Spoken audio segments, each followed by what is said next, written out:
Hi friends, உங்கள் எல்லாருக்கும் என்னுடைய பணிவான வணக்கங்கள். உலகத்தில் எந்த பாப்புலர் ப்ராடக்ட் வந்தாலும், யூட்டிலிட்டி ப்ராடக்ட் வந்தாலும், மக்களால் அதிகமாக பயன்படுத்துகிற ஒரு ப்ராடக்ட் வந்தாலும் சைனீஸ்க்கு மூக்கில் வேர்த்துரும், இமீடியட்டாக டூப்ளிகேட் பண்ணிடுவாங்க.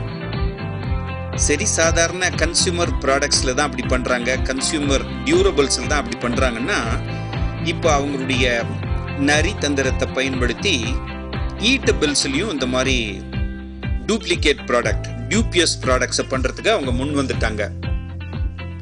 வெஜிடபிள்ஸில் எல்லா கடைகள்லையும் ரொம்ப ஃபேமஸாக இருக்கிற 4-5 ப்ராடக்ட்ஸில் இந்த கேபேஜ்னு சொல்கிற கோஸும் ஒன்று. அது செடியில் வளர்ந்து தான் நம்ம வீட்டுக்கு வருதுன்னு நம்ம நினச்சிட்டு இருந்தா இனிமேல் அந்த ஐடியாவை மாற்றிக்கங்க.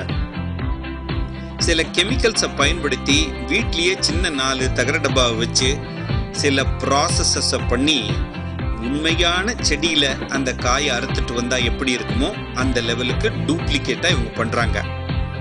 100 ஒரிஜினல் கோஸோட இது ஒரு 50 காய் வச்சா கடவுள் உள்பட யாராலையுமே கண்டுபிடிக்க முடியாது என்பதுதான் உண்மை. அதை நீங்களே இந்த வீடியோவில் பாருங்க.